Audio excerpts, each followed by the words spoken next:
বিয়ের পূর্বে কোন মেয়ের সাথে কথা বলবি না, খবরদার, তোর যোগ্যতা নেই ওর সাথে কথা বলার।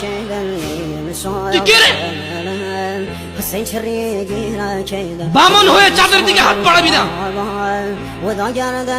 আমার বোনরা চাঁদ।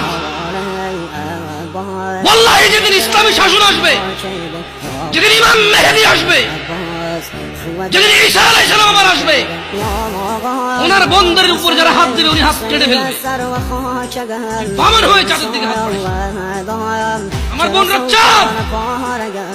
ইসলাম মেয়েদেরকে চাঁদ বলেছে আর তোকে বামন বলেছে। বেটা তুই বেটা ছেঁড়া খাতা শুয়ে লাখ টাকা স্বপ্ন দেখিস, বিয়ের আগে মেয়ের গায়ে হাত দিস।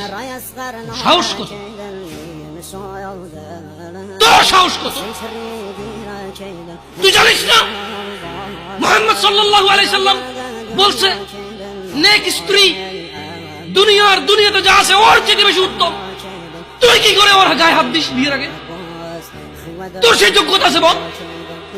তোকে আল্লাহ জাহান্নামে ফেলবে, তোকে আল্লাহ জ্বলন্ত আগুন নিক্ষিপ্ত করবে, তোর শরীর পচবে, তোর শরীরের গন্ধে জাহান্নামীরা থাকতে পারবে না। তোকে এত নিকৃষ্ট